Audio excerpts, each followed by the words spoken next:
আসসালামু আলাইকুম। আপনারা একটা রক্তক্ষয়ী সংঘর্ষ, একজন রাক্ষসের মুখ থেকে এই দেশটাকে ১৪০০ মানুষ জীবন দিয়ে বাঁচিয়ে দিয়ে গিয়েছে। সেখান থেকে ২ বছর দূরত্বেও নাই, ২ বছরেরও কম সময় হয়েছে। সেখানে দাঁড়িয়ে আপনারা যেটা করছেন, আপনারা এখন গুপ্ত সুপ্ত নিয়ে নিজেদের ভেতরে কামড়াকামড়ি করছেন, লুটপাট, তারপরে নিজেদের ভেতরে মারামারি যা আছে, বিএনপির ভেতরে বিএনপির জামাতের সাথে নানান ধরনের দ্বন্দ্ব এখন চলছে।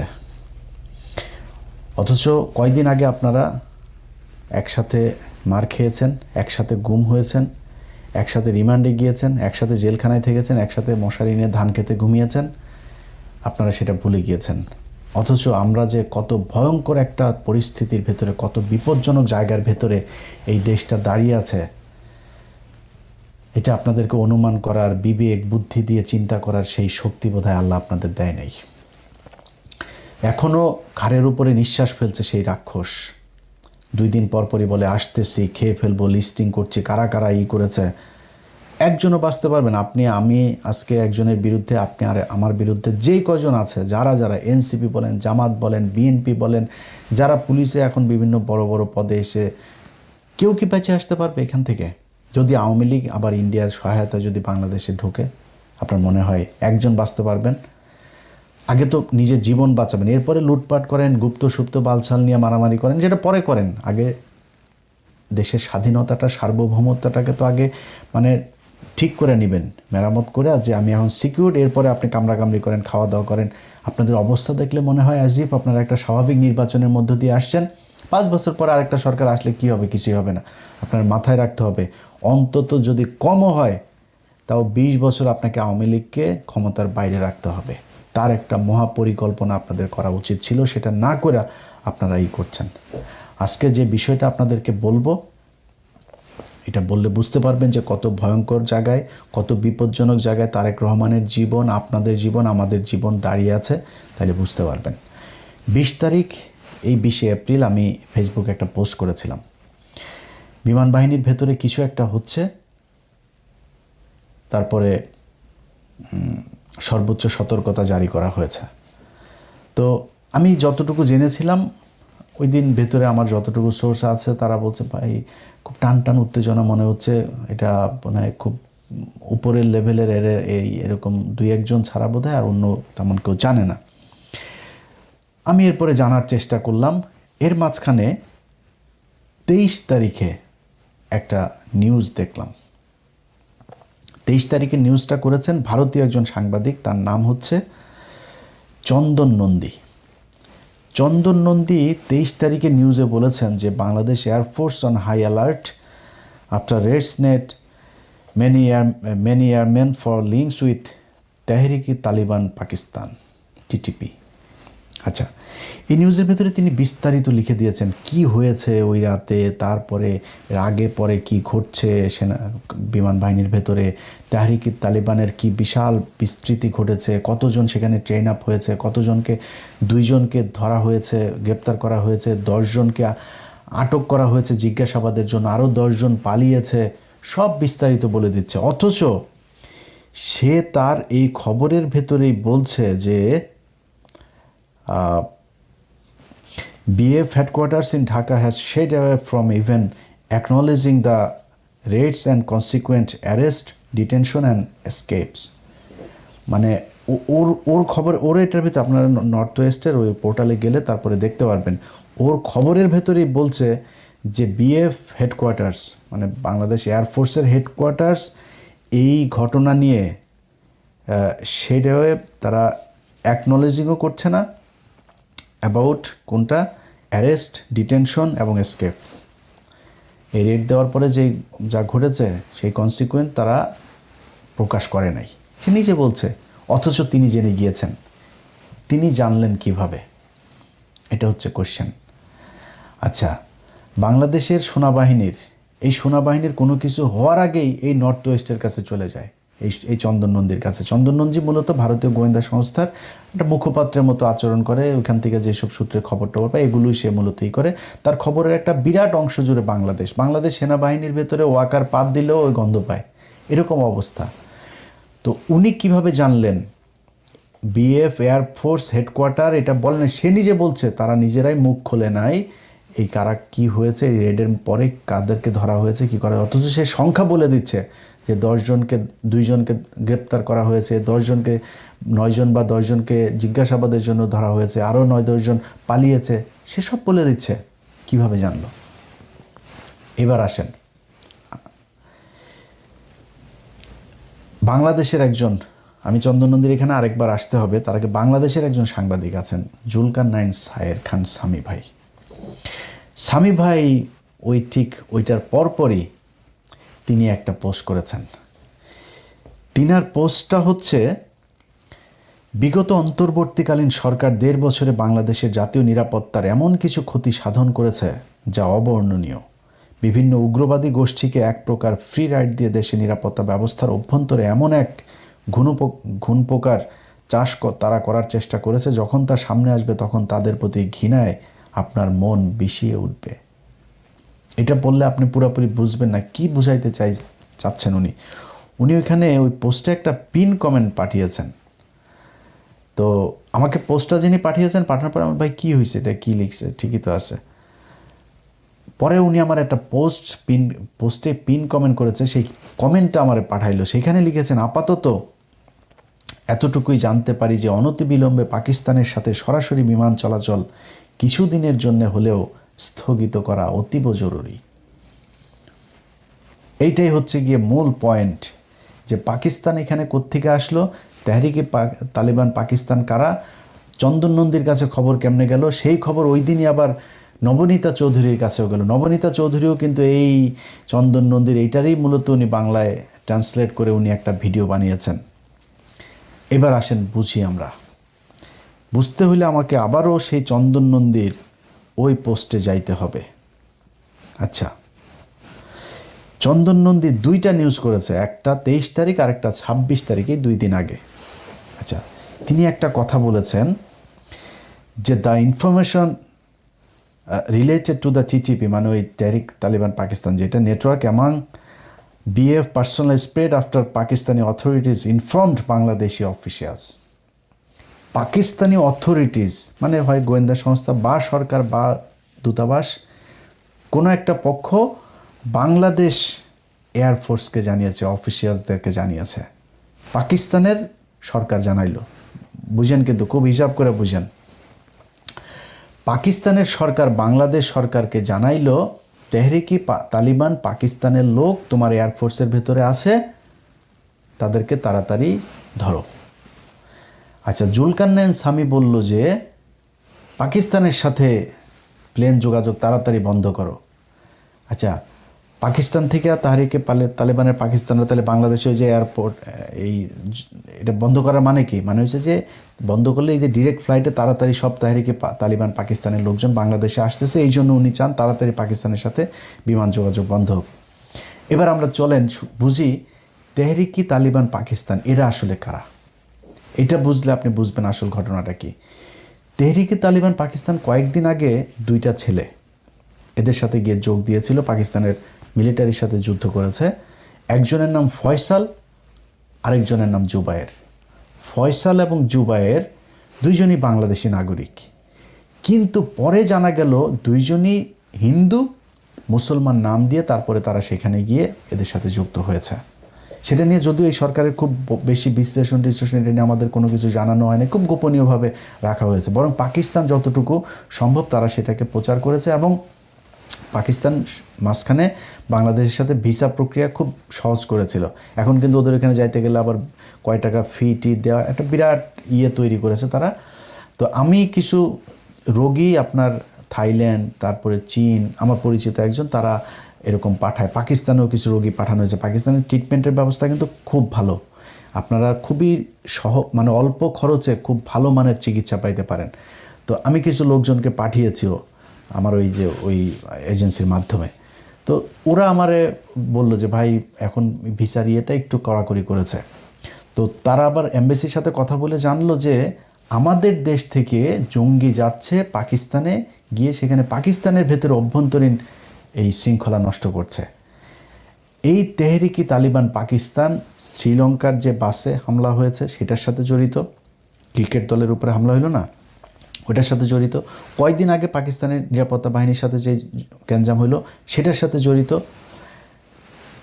এইটারে বুঝতে হইলে যে তেহরিকি তালিবান পাকিস্তান কেন পাকিস্তানের সাথে লাগে, এটা বুঝতে হইলে এটা কারা, এটা বুঝতে হইলে আপনাকে কয়েকদিন আগে যে আফগানিস্তানের সাথে পাকিস্তানের যুদ্ধ হইল না, আপনারা অনেকেই অবাক হন না যে পাকিস্তান কেন আফগানিস্তানের সাথে, আফগানিস্তানের লোকজনরা এইভাবে ওই পারে বোমা বর্ষণ করে। কারণ হচ্ছে তেহরিকি তালিবান পাকিস্তান, এই টিটিপি হচ্ছে রয়ের তৈরি করা আফগানিস্তানের একটা বাহিনী। তালেবানদেরই একটা অংশ, তারা রয়ের সাথে মিলে মোটা অঙ্কের টাকা দিয়ে এদেরকে আপনার তৈরি করা হয়েছে পাকিস্তানের বিরুদ্ধে যুদ্ধ করার জন্য। এখন ওরা উর্দুতে কথা বলে, ওরা বেলুচ ভাষায় কথা বলে, ওরা দাড়ি টুপিওয়ালা, ওরা পাকিস্তানের মতো দেখতে। ওরা আমেরিকার সাথে আফগানিস্তানের যুদ্ধ শুরুর পর থেকে 20 বছর ধরে প্রায় 10 লক্ষ আফগানি পাকিস্তানিরা জায়গা দিয়েছে। তাদের এখন ওইখানে দোকানপাট আছে, তারা এখানে থাকে খায়, পাকিস্তান তাদেরকে নাগরিকত্ব দিয়েছে, কিচ্ছু বলে না। ওদেরকে দিয়ে পাকিস্তানের বিরুদ্ধে যুদ্ধ করাইতে খুব সুবিধা হয়। এই জন্য এদেরকে ট্রেন আপ করেছে, করে তারপরে তাদের সাথে যুদ্ধ করায়। আপনারা এই পর্যায়ে এইটুকু বুঝেন যে তেহরিকি তালেবান পাকিস্তান টিটিপি হচ্ছে পাকিস্তানের রাষ্ট্রের বিরোধী একটা জঙ্গি সংগঠন। এই যে মাঝে মধ্যে বোমা টোমা ফুটাটাই এরা ফুটায়, এরা ওদের বিরোধী। যেই কারণে পাকিস্তানের সরকার বাংলাদেশ সরকারকে বলেছে যে তোমরা তাড়াতাড়ি তৎপর হও, এই তেহরিকি তালিবান পাকিস্তান এটা রয়ের সংগঠন, এরা তোমাদের ভেতরে ঢুকেছে। এইবার কোশ্চেন হচ্ছে তেহরিকি তালিবান পাকিস্তান বানাইলো পাকিস্তানের সাথে যুদ্ধ করার জন্য পাকিস্তানের ভেতরে, কিন্তু আমাদের দেশে কেন পাঠিয়েছে? এইটা হচ্ছে গিয়ে মূল বিষয়। এইটা বুঝতে পারবেন যে আপনি কত বিপদে আছেন, আপনার তারেক রহমান কত বিপজ্জনক জায়গায় দাঁড়িয়ে আছে, আমার পুরো দেশের সার্বভৌমত্ব কতটা বিপজ্জনক জায়গায় দাঁড়িয়ে আছে। বাংলাদেশের এই এয়ারফোর্সের ভেতরে তাদের এইটা ঢুকানোর পেছনে গেল 6 মাস ধরে তারা কাজ করছে। আপনারা এই ওর আর্টিকেলটা পড়লেই সব দেখতে পারবেন। সেখানে 6 মাসেরও বেশি সময় ধরে তারা কাজ করছে। আপনার জহুরুল ইসলাম যে এয়ারবেজ আছে চিটাগাংয়ে, সেখানে মসজিদের ইমামকে এই তেহরিকি তালিবান পাকিস্তানের একজন এজেন্টকে ঢোকানো হয়েছে। মসজিদের ইমাম সে। এখন বাংলাদেশকে কেন টার্গেট করা হলো সেটা বুঝতে কয়েকদিন আগে ভারতের আরেকজন সাংবাদিক আর একজন সেনাবাহিনীর কর্মকর্তা, রিটায়ার্ড একজন কর্মকর্তা, দুইজন একটা কথা বলেছিল যে তারেক রহমান ভারতের সাথে যে কথা দিয়ে বাংলাদেশে ঢুকেছিল লন্ডন থেকে, সেই কথা তারেক রহমান শুনছেন না। এটা কিন্তু সত্যি কথা। তারেক রহমান ভারতের সাথে তার একটা মিটিং হয়েছে, একটা না একাধিক মিটিং হয়েছে তার, এবং সেখানে সে এই কথাগুলো বলে এসেছে যে হ্যাঁ আমরা তোমার কথা শুনবো। এখন আপনি বলবেন তারেক রহমান কি এই তাহলে খারাপ কাজ করেছে, এটা মানবেন না? তারেক রহমান খারাপ কাজ করে নাই। এর কারণ হলো গিয়া খালেদা জিয়া যখন 111 সরকারের সময় জেলে ছিল, শেখ হাসিনার আগে এই জেনারেল মাসুদ টাসুদ এরা আগে গিয়েছিল খালেদা জিয়ার কাছে যে ম্যাডাম আমরা আপনাকেই চাই ক্ষমতায় আনতে, আমাদের এই 111 সরকারের এই জিনিসগুলো আপনি ইমডিউনিটি দিবেন এবং আমাদের এই জিনিসগুলো মেনে নেবেন। খালেদা জিয়া তো একরকম মানুষ, এসব দানায় পানায় বুঝে না। বলছে যে তোমার কাজ ক্যান্টনমেন্টে, তুমি এখানে রাজনীতি করতে আসছো কেন? এটা তোমার কাজ, যাও বেরো, একদম স্টেট কার্ড বের করে। এগুলো আপনার এই যে প্রণব মুখার্জির বইতেও লেখা আছে। খালেদা জিয়া মানে নেই, না মানাতে কী হয়েছে, 111 পুরো ক্রেডিট উপভোগ করেছে শেখ হাসিনা। সে ক্ষমতায় আসলো, ইন্ডিয়ার কথা শুনলো, শুনে তারপরে খালেদা জিয়া শোনে নাই। খালেদা জিয়া ওই দিন যেটা করতে পারতো, ওদের কথা শুনে ক্ষমতায় এসে তারপরে বিট্রে করতে পারতো। তারেক রহমান ঠিক ওইটাই করেছে আমার বিশ্বাস। তারেক রহমান তাদেরকে বলেছে হ্যাঁ ঠিক আছে আমরা এইভাবে, কী চেয়েছে ভারত চেয়েছে, মানে আমি কেন বলছি যে তারেক রহমান ঠিকটাই করেছে সেটারও প্রমাণ দিচ্ছি আপনারা। ওই সাংবাদিক এবং রিটায়ার্ড অফিসার দুইজনই একটা কথা বলেছিল, তারেক রহমান কয়েকটা জিনিস এই ভারতের কাছে কথা দিয়েছিল। এক, আওয়ামী লীগকে স্বাভাবিক রাজনীতিতে ফিরতে দিতে হবে, শেখ হাসিনাকে ফিরিয়ে নিতে হবে, তাকে আটক করা যাবে না।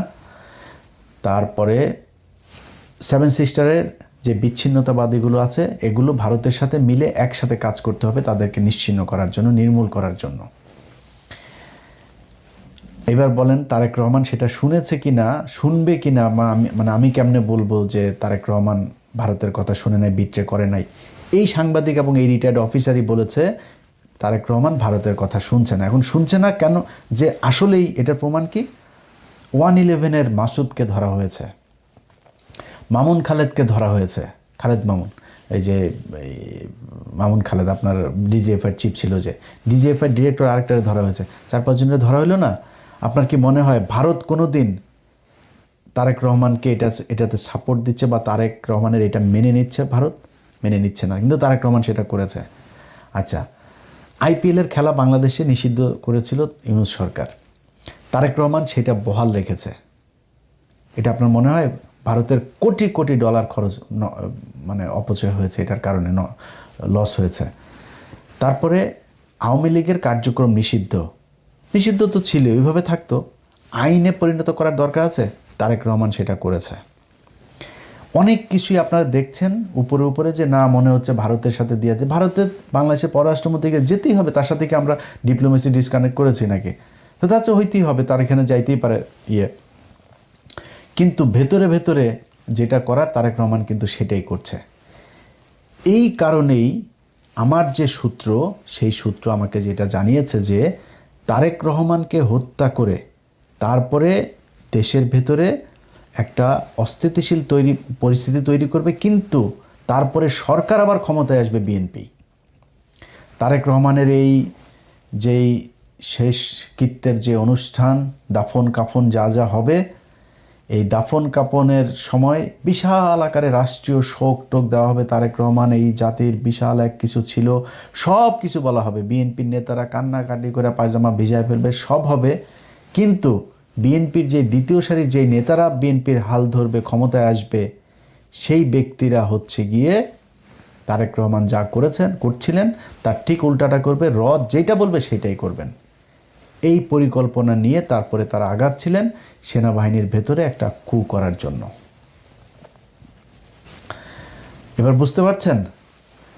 আপনারা পুরো ঘটনার সব যদি নাকি একসাথে মিলানোর পরে দেখতে পারবেন যে তেহরিকি তালিবান পাকিস্তানের টিটিপির সাথে ভারতের যেই যোগসাজেশ, সেইটা দিয়ে তারা পাকিস্তানের সাথে ওই দিকে ফাইট করছে, আর এই দিকেও ভারতের বিরুদ্ধে যারা কাজ করবে তাদেরকে এই করার জন্য এই তেহরিকি তালিবান পাকিস্তান নাম দিয়ে তারপরে করা হয়েছে।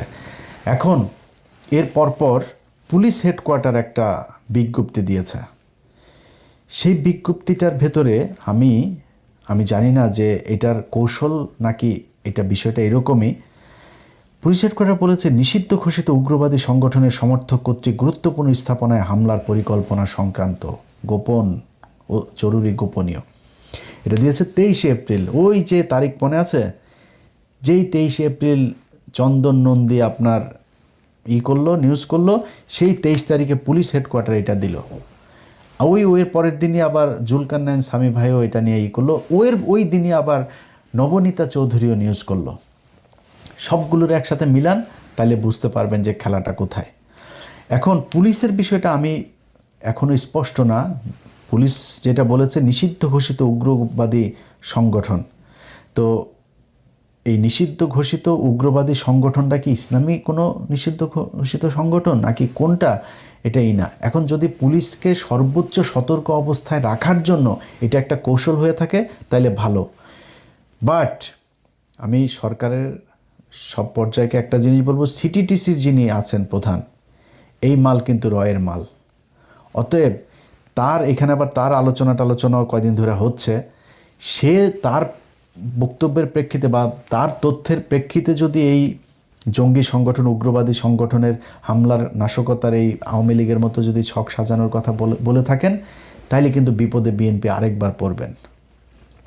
তা আপনারা আব্দুর রহমান, বাংলা ভাই, এই খালেদা জিয়া তাদেরকে বিচার করেছে, এই খালেদা জিয়ার সব জঙ্গিদেরকে ধরেছে, অথচ সেই জঙ্গির সব আপনার কনসিকুয়েন্স পোহাইতে হয়েছে কাদেরকে? এই তারেক রহমান আর খালেদা জিয়াকে। বিএনপি এখন পর্যন্ত আমেরিকায় নিষিদ্ধ আপনার জঙ্গি সংগঠন, সন্ত্রাসী সংগঠন। তো আপনাদের যদি নাকি এখন এই মুহূর্তে যদি এই জঙ্গিদের নাম দিয়ে যদি আপনারা অভিযান পরিচালনাও করেন, না করে যদি সেইটারে নির্মূলও করেন, এটা যদি অ্যাকনলেজ করেন যে হ্যাঁ আমরা এটা মেনে নিলাম এই দেশে জঙ্গি আছে এবং আমরা জঙ্গি মারছি, এটাও কিন্তু আপনাদের বুমেরাং হবে। মানুষ জানবে, পৃথিবীর অন্য দেশগুলো, বিদেশিরা জানবে যে বাংলাদেশে এই যে এতদিন ভালো ছিল, এখন তারেক রহমান আসার পরে এই যে জঙ্গি আবার বেড়ে গিয়েছে। সো আপনাকে সরাসরি স্বীকার করতে হবে তারেক রহমান যে আপনার শত্রু কারা। এই টিটিপির নামে এই দেশে আপনাকে হত্যা করার জন্য, বাংলাদেশে অস্থিতিশীল পরিস্থিতি তৈরি করার জন্য এই করেছে, এটা পৃথিবীকে জানাইতে হবে। যদি আপনি আবারও সেই জঙ্গি খেলা, শেখ আব্দুর রহমান ইসলামের কেউ না, বাংলা ভাই ইসলামের কেউ না, কিন্তু তাদেরকে ইসলামী জঙ্গি সংগঠন হিসাবে আপনি করেছেন। আপনার তখনই কন্ডেম করা উচিত ছিল যে না, এরা মুসলমান, এটা করে না, ইসলাম কোরআন হাদিস এটা বলে নাই কখনোই, এদেরকে আমরা মুসলমান ইসলামী সংগঠন মনে করি না।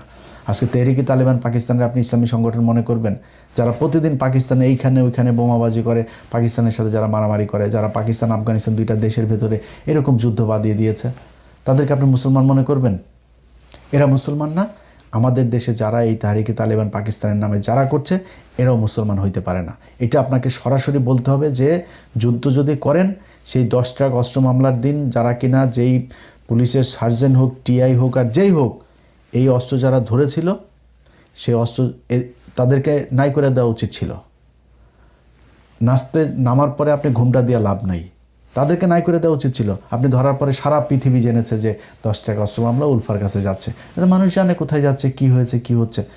আজকে আপনি যদি নাকি আসলেই ভারতের সাথে খেলতে চান তারেক রহমান, আপনাকে প্রকাশ্যে ঘোষণা দিতে হবে এই দেশের প্রতিটা মানুষ আপনার জন্য জীবন দেওয়ার জন্য প্রস্তুত আছে। আমি ইলিয়াস হুসাইন বললাম, আমি নির্বাচনে আপনার বিরোধিতা করেছি, সামনের বার নির্বাচন হইলে সামনের বারও হয়তো আপনার বিরোধিতা করব। বাট যদি দেখি আপনি ভারতের কারণে কোনো সিকিউরিটি ইস্যুর মধ্যে আছেন, নিরাপত্তা ঝুঁকিতে আছেন, আপনার কোনো সহায়তা লাগবে, আপনার জন্য জীবন দিতে হবে, আমি বাংলাদেশের নাগরিক হিসাবে আমি সবার আগে আপনার জন্য জীবন দিতে প্রস্তুত আছি।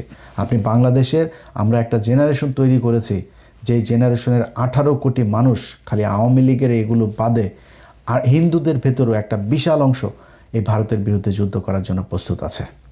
সো আপনাকে ঘোষণা দিতে হবে যুদ্ধটা কি বেঁধেছে, কাদের সাথে যুদ্ধ, এটা আপনাদের বলতে হবে। না হইলে এই যে স্বামী ভাইয়ের মতো এরকম কিছু লোকজন, চন্দন নন্দীর মতো এদের এরকম কিছু লোকজন কি করবে, একটা ঘটনাকে অন্যদিকে, পুরো ঘটনাটা হইল গিয়া পাকিস্তান আমাদেরকে বাঁচাইলো, পাকিস্তান তাদের গোয়েন্দা সংস্থা আমার দেশের সেনাবাহিনীর বালবাহিনীর এরা খবর পায় না, পাকিস্তানি গোয়েন্দা সংস্থা আমাদেরকে জানাইলো, তারেক রহমানের জীবন বাঁচাইলো, সরকার পতন ঠেকাইলো।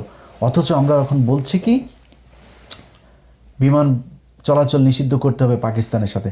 পাকিস্তানকে বাংলাদেশের সব ধরনের সিকিউরিটি, তারেক রহমানের সিকিউরিটি পর্যন্ত পাকিস্তান থেকে নেওয়া উচিত, চীন থেকে নেওয়া উচিত, আমেরিকা থেকে, টার্কি থেকে, যারে দরকার হয়। ভারতকে আপনার মোকাবেলা করার জন্য যেটা দরকার হয় আপনি সেটা করতে হবে। আমার কোনো সমস্যা নেই, আমেরিকার সাথেও কোনো সমস্যা নেই, চীনের সাথে নেই, পাকিস্তানের সাথে নেই, টার্কির সাথে, কারোর সাথে নেই। আমার সমস্যা ভারতের সাথে, এইটা আপনাকে বুঝতে হবে। যদি আপনি সরাসরি এইভাবে না বলেন, এই গোজামিল দিয়া এইভাবে পুলিশের কিছু জাউরাগুলো তো আছে এখনও, সেনাবাহিনীর এই যে ওয়াকার বাহিনী আছে, এই ওয়াকার বাহিনী দিয়া তারপরে মানুষের মাঝে বিভ্রান্তি তৈরি করবে। পৃথিবীর কাছে আপনি যেটাই জানেন আর না জানেন, কিন্তু এই যে লেখালেখি, এই যে চন্দন নন্দীর যে লেখা, তারপরে মিডিয়াতে যা আসবে, এই যে পুলিশের যে হেডকোয়ার্টার থেকে যেটা দেওয়া হলো, এটা কি প্রতিটা দূতাবাসে যায় নাই? প্রতিটা দূতাবাসে এটার খবর পায় নাই? কি জানলো, মেসেজটা কি গেল তাদের কাছে যে বাংলাদেশে আবারও জঙ্গি মাথা চারা দিচ্ছে? এই বাংলাদেশে গেল 2 বছরে কোনো দিন তো জঙ্গি হামলা হইল না। হাসিনা না থাকলে নাকি এই দেশে জঙ্গি দিয়ে ভরে যাবে, কই জঙ্গির কোনো কিছু তো আমরা দেখলাম না, এখনও তো জঙ্গি নাই। এত মানুষ মারলেন, সেই মানুষগুলোরে যে খামাখা ফাও মারলেন, এই মানুষগুলো তো নিষ্পাপ, নির্দোষ মানুষগুলোকে জঙ্গি বানায় তারপরে করা হইলো। অতএব বিএনপির কাছে অনুরোধ থাকবে, আল্লাহর ওয়াস্তে এই জঙ্গি খেলা বন্ধ করেন। ভারতের সাথে যে যুদ্ধ করছেন এটা সরাসরি প্রকাশ করেন, সরাসরি প্রকাশ করে তারেক রহমান আপনি দরকারে আপনার যেই সিকিউরিটি দরকার, খালি এয়ার ডিফেন্সটা আপনি ঠিক করেন, এই দেশের মানুষ আপনাকে নিরাপত্তা দিবে। যদি খালি এটা আপনি প্রকাশ করতে পারেন যে ভারতের সাথে আপনি খেলছেন, মানুষ আমি ইলিয়াস বললাম, আমি প্রথম বিমানের টিকিট কাটবো যেদিন বুঝবো যে বিএনপি ভারতের সাথে লেগেছে। আল্লাহর কসম করে বললাম, আমি প্রথম ব্যক্তি হব বিদেশ থেকে প্লেনের টিকিট কেটে বাংলাদেশে ঢুকবো ইনশাল্লাহ।